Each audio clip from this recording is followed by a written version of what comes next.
They were supposed to be partners, equal partners in one of the most lucrative industries on Earth. But behind the handshakes and the press conferences, something else was happening. Something that would eventually force one small African nation to make a decision that nobody saw coming. A decision that has now sent American policymakers scrambling and Wall Street analysts questioning everything they thought they knew about global resource control.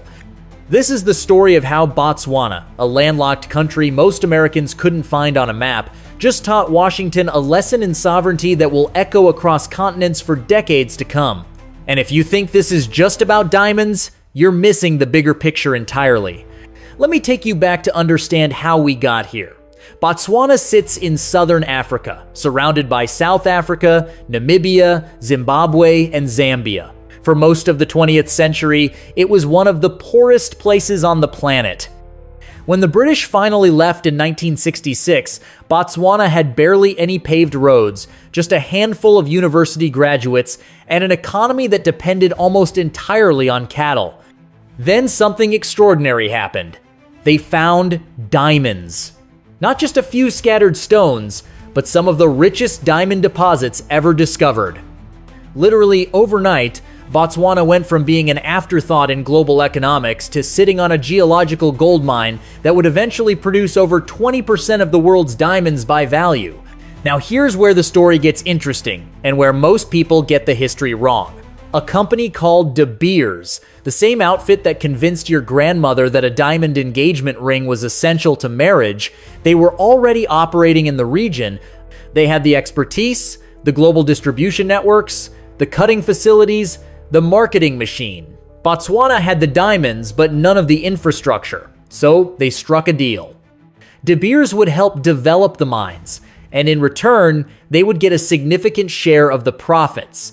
The government of Botswana kept 15%, 15% of their own national treasure. Think about that for a moment. Imagine if oil was discovered under Texas, and the state government said, well, we'll just take 15% and let a foreign company have the rest. That's essentially what happened. And for decades, everyone acted like this was perfectly normal, perfectly reasonable, perfectly fair. But here's what nobody talks about in polite diplomatic circles.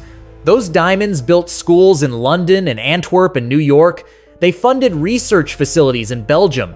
They paid for mansions in Johannesburg. Meanwhile, the communities in Botswana where these diamonds were actually pulled from the earth, they got a fraction of the benefits. Sure, the country did better than most African nations. The government was stable, corruption was relatively low, and some of that diamond money did trickle down into infrastructure. But the fundamental question kept gnawing at people who actually stopped to think about it. Why should a foreign company get the lion's share of wealth extracted from Botswana's soil? On what possible logic does that make sense? How do you justify that arrangement to a mother in Gaborone whose son works in the mines but can barely afford to send his own children to school? For years, these questions were whispered in parliament, debated in university classrooms, discussed in mining towns over evening meals. The official line was always the same. We need De Beers. We need their expertise. We need their global connections. Without them, our diamonds would be worthless because we wouldn't know how to sell them. It was the same argument that's been used across Africa for over a century. You need us. You can't do this alone. You're not ready. Maybe someday, but not now. And for a long time, people believed it. Or at least they felt powerless to challenge it. Then something shifted. A new generation of leaders started asking harder questions. They looked at the balance sheets and realized something stunning. Botswana was sitting on billions, maybe trillions of dollars worth of diamonds, and yet the country was always negotiating from a position of weakness. When global prices dropped, Botswana suffered. When De Beers decided to slow production, Botswana had limited say. The arrangement that was supposed to be a partnership looked more and more like something else entirely. And that's when the Americans entered the picture. Now, Washington had been watching developments in Botswana for years, but mostly from a distance. Africa's resources have always interested American policymakers, but typically the focus was on oil in West Africa or strategic minerals in the Congo. Diamonds were seen as somewhat old-fashioned, a 20th century concern in a 21st century world, but that calculation changed rapidly.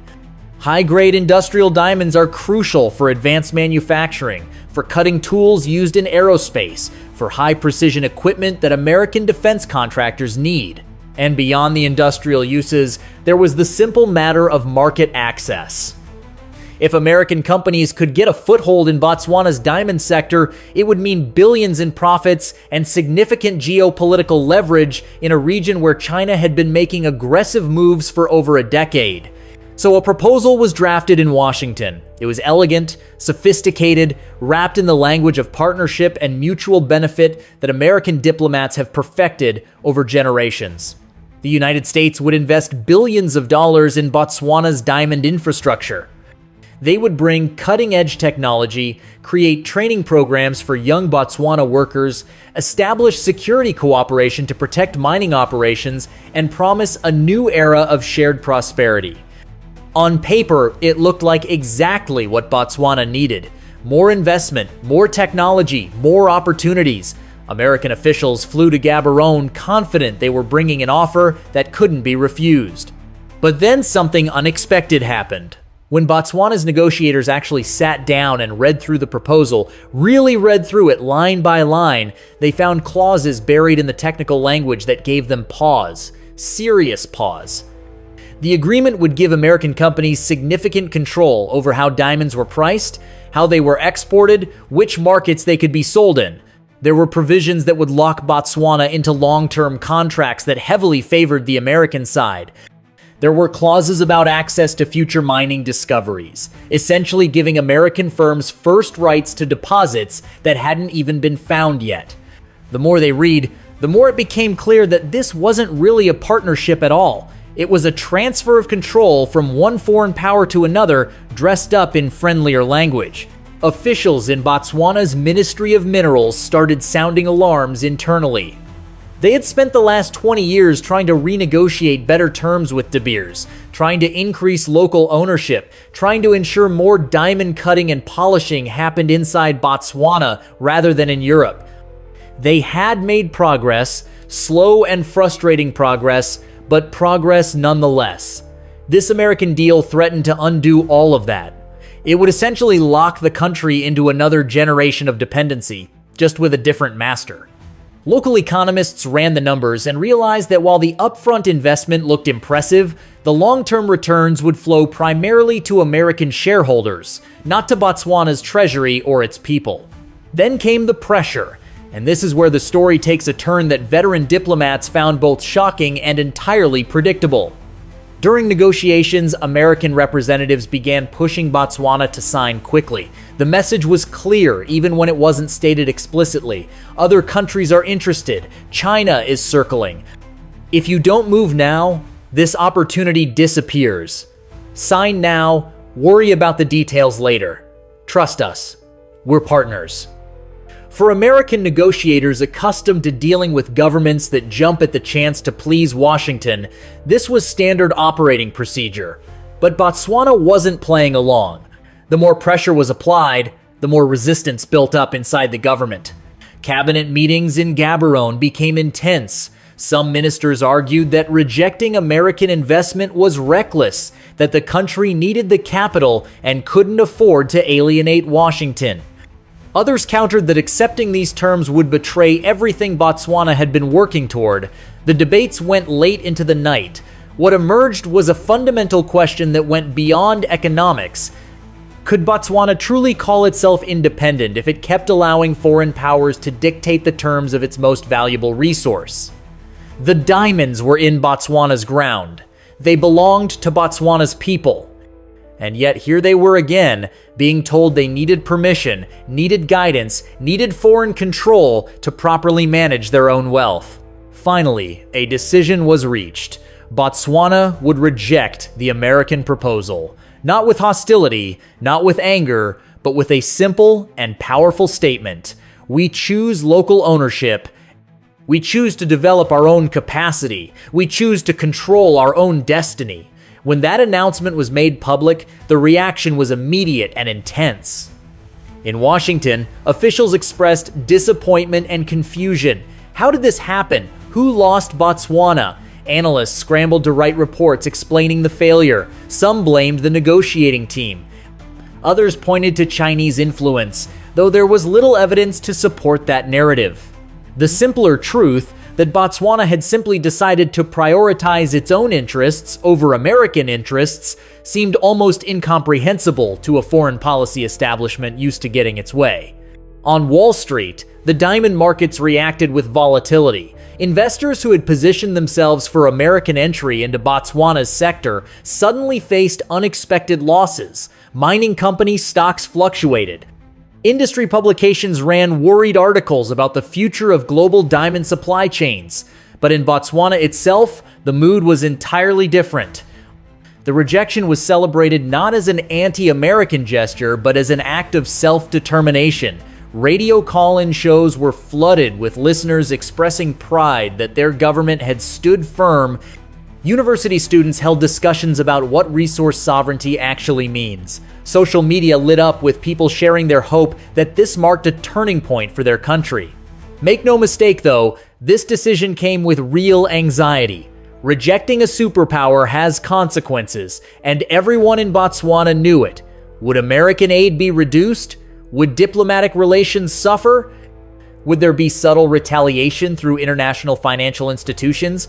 These fears were real and legitimate. But what outweighed them was a growing sense that if Botswana didn't take control of its resources now, after 60 years of independence, after decades of relative stability and good governance, then when would it ever happen? How many more generations should wait before Botswana's diamonds actually belonged fully to Botswana? The government moved quickly to present an alternative vision. Local beneficiation centers would be expanded, creating thousands of jobs in diamond cutting and polishing that had previously gone to workers in Europe and India. Domestic mining companies, small operations that had struggled to compete with international giants, would receive more licensing opportunities and technical support. International partnerships would still be welcome, but only on terms that respected Botswana's sovereignty and prioritized local benefit. And crucially, communities living near mining operations, people who had watched wealth being extracted from their land for generations while seeing minimal improvement in their own lives, they would finally receive more substantial revenue sharing. This wasn't just economic policy, it was a statement of national maturity. Botswana was declaring that it had learned enough, grown enough, and built enough capacity to manage its own affairs. The era of needing foreign companies to hold its hand was over. Would there be challenges? Absolutely. Local ownership requires skills, experience, and continued investment in education and infrastructure. Mistakes would be made. Efficiency might suffer initially. But these were Botswana's mistakes to make, Botswana's lessons to learn, and Botswana's successes to celebrate. What happened next surprised many observers. Rather than isolating Botswana, the decision sparked conversations across Africa. Leaders in Namibia, Zambia, Tanzania, and other resource-rich nations began publicly discussing their own agreements with foreign mining companies. The questions Botswana had asked started being asked elsewhere. Why are we accepting such small percentages? Why is processing happening overseas? Why do foreign companies have more say than our own citizens? Botswana had not just rejected a deal, it had started a movement. American policymakers, once confident in their approach, found themselves facing an unexpected reality. The old playbook wasn't working anymore.